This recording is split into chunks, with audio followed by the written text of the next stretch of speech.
Kim bu Hüseyin? Merhaba. Tamam mı abi?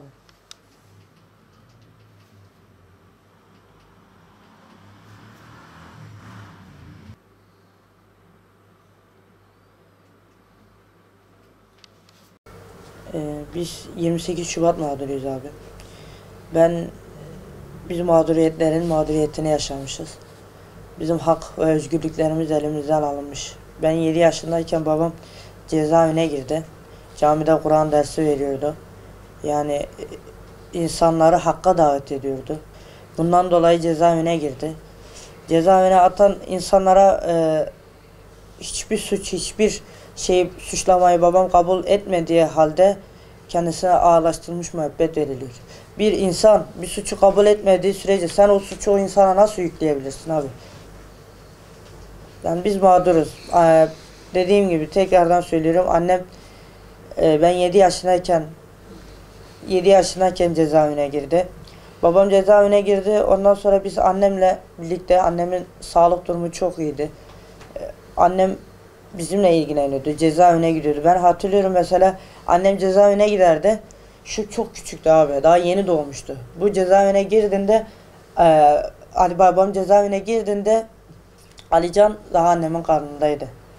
Alican dünyaya geldi. Hem yeni çocuk doğmuş. Hem bunlar sıkıntılı. Annem cezaevine giderdi. İnancın o sıra ben bu çocuğa yemek verirdim. Ben bu çocuğa bakardım. İlgilenirdim. Kimse yoktu. Yani biz mağdur olmuşuz. Alican küçüktü dediğim gibi. Annem cezaevine gidip geliyordu. Hem cezaevinde babamla ilgilenmesi hem bizimle ilgilenmesi. Adını sen getir. Maddi sıkıntı oluyordu. Ondan sonra akrabalar pek destek olmuyordu. Bizi mağdur eden insanlar belli, kişiler belli. Neden bizim halen hakkımızı vermiyorlar? Hakkımız olan bir şeyi bize vermiyorlar. Tefecisine veriyorlar. Adını sen getir. Hırsızına veriyorlar. Veriyorlar. Affediyorlar da Allah için camide insanlara Kur'an dersi veren insanları niye hak ve özgürlüklerini alıyorlar? Biz kabul etmiyoruz. Biz af dilemiyoruz. Yeniden yargılanma yolu istiyoruz.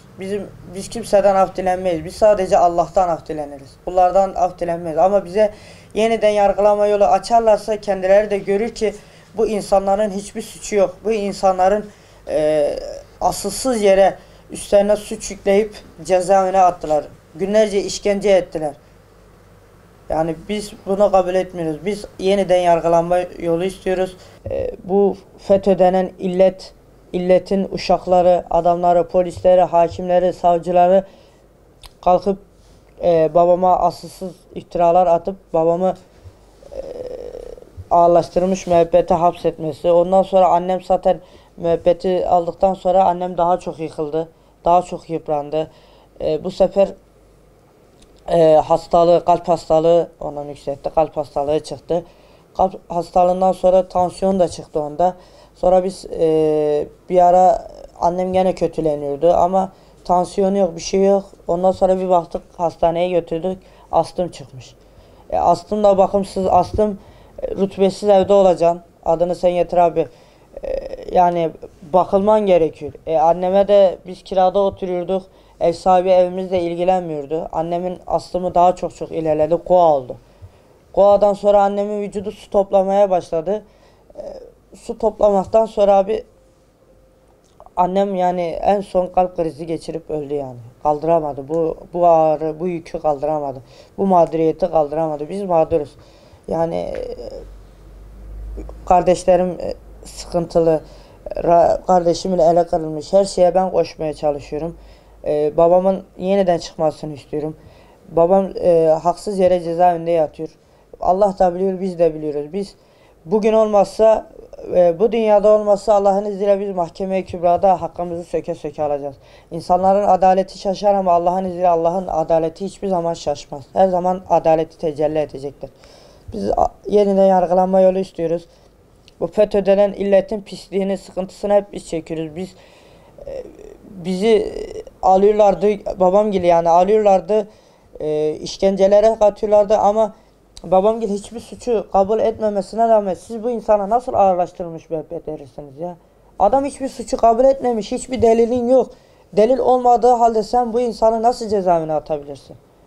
Yani bu apaçık ortadadır. İnan ki Eğer adalet tecelli etmezse nasıl FETÖ yaptığı zulmün, yaptığı şeyin bak şimdi karşılığını görüyorsa inan ki bugün eğer bu adalet, bu şeye adalet yerini bulmazsa vallahi bu masum insanların ahı ve duası kim olursa olsun Allah onu yıkar.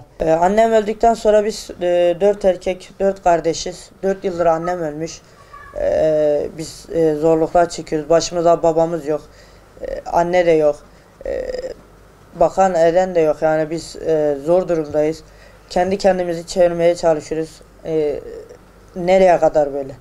Başımızda bir büyük olsa, babamız olsa bizi kollar, kolaçan eder, yönlendirir, bize sahip çıkar. Şimdi biz 4 kardeş kendi başımıza inan ki bir şey yapamıyoruz. Zordur.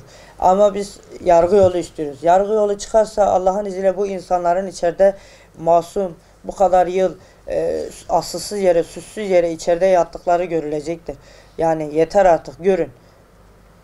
Yani bu mağduriyeti görün. Görmemezlikten geliyorsunuz ama görün yani. İnan ki bu insanların bedduasını alırsanız vallahi alaşağı olursunuz. Hiç kimse sizi kurtaramaz. Bu iki kardeşim sıkıntılı doğdu. Sıkıntılı doğduktan için bunların bakımı, ihtiyaçları normal insanlara göre daha sıkıntılı oldu, daha zor oldu. Bunları biz özel eğitime yazdırdık. Okula gönderdik. Okulda pek bir etkili olamadılar. Uyum sağlayamadılar. Uyum sağlayamadıkları için biz okuldan aldık, özel eğitime verdik. Özel eğitimde biraz faydasını gördük ama sıkıntı, gene sıkıntı. Yaşları büyüyor ama biz başımızda bir büyük yok, bir büyük istiyoruz. O da babamızdır, cezaevindedir, suçsuz yere yatıyordur. Babam F tipi cezaevi, Adana F tipi cezaevine geldikten sonra biz bir kere görüşüne girdik. Ondan sonra bir dahaki sefere görüşümüze girdiğinde gardiyanın siz görüşe gidemezsiniz. Neden dediğimizde de bu sefer kalkıyorlar, diyorlar ki siz Hasan'ın oğlu gözükmüyorsunuz. Babam 9 yıl F tipinde kaldı. Hiçbir zaman böyle bir şeye denk gelmedik de bundan sonra mı denk geldik? Yani biz cezaevlerinin yollarında gide gele inan ki mahvolduk. Yeter artık. 18 yıldır babamız içeride, çıksın artık yani yeter. Biz yargı yolu istiyoruz. 14 yıl boyunca annemizle benle annem mücadele ettik. Hep çocuklara baktık. Annem hastaneye düştü. Onunla ilgilendik. Yani 18 yıldır biz babamıza bir yere yürümeye, bir alışveriş yapmaya, bir yerde oturup yemek yemeye hasret kalmışız.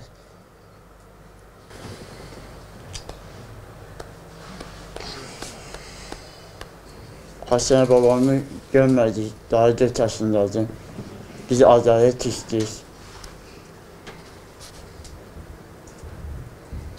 Babanı özlüyor musun Hüseyin? Evet.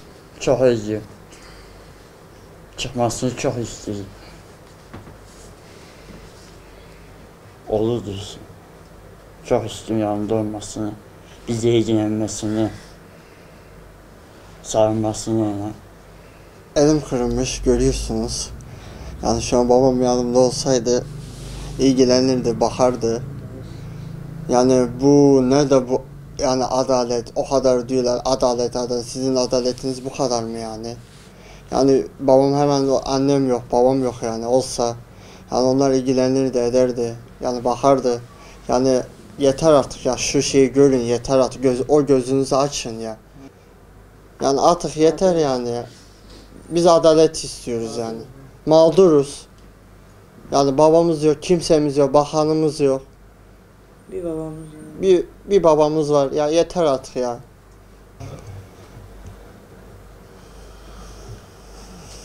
Şu oğlum bizim başımızdan. Babam yok.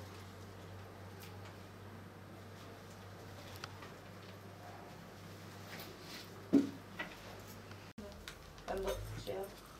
Bir kameraya da bakın hanım. Yok yok bakma. Ne yok? Ben doldururum lan. Tamam.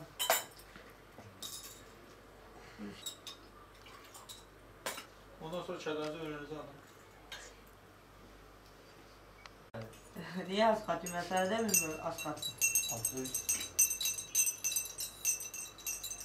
Bağlayacak mı? Balkan. Vallahi bilmiyorum. Beni arar ama Balkan. Bir şey poz verme, çayını çağır.